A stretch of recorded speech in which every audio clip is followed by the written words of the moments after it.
Hello hi नमस्ते मिता रोषे को आपण मानक स्वागत। आज आम नहीं आसीचु नड़िया पुर से भी पुणी गोड़े आपण एही पुर बने इडली चकुली काकेरा मंडा पिठा पोड़ पिठा परोटा आदि रे देई बनै पारिबे। एही पुर बनै आपण 15 रु 20 दिन स्टोर करी भी रखि पारिबे।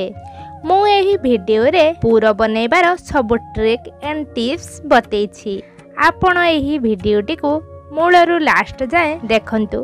आपण एही प्रोसेस रे घरे नड़िया आउ गुड़ रे पुर निहाती ट्राई करंतु आउ केमिति लागिला आम सहित शेयर निहाती करिवे। चलंतु देरी न करी आरंभ करिबा। प्रथमे मु गोटिए नड़िया को भल भाबे कोरी नै जाइछि। ता 250 ग्राम रो गुड़ नहीं। आपण चाहिले गुड़ जगह रे चीनी भी नहीं पारिबे। एबे आमे गैस रे करेटे बसै नेबा। ता ऊपरे सब नड़िया तक ढाली नेबा। से सब को अल्प भाजी नेबा। एबे रखिथिबा गुड़ पके नेबा।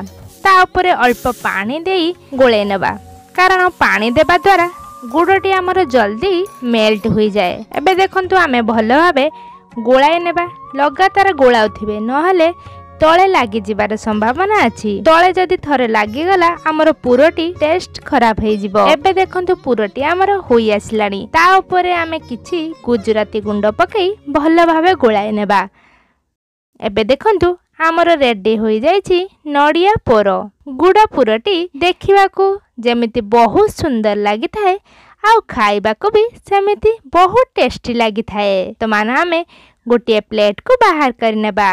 एही वीडियोटी जदि आपनकु भल लागि थाए ताहले लाइक शेयर सब्सक्राइब करिया सह बेल आइकन टी को प्रेस कर देबे, जहा द्वारा कि मो चैनल ले आसुथिबा नुआ नुआ वीडियो रो नोटिफिकेशन आपण आगे पाई परिबे। पुणी देखा हबो एक नुआ रेसिपी सहित।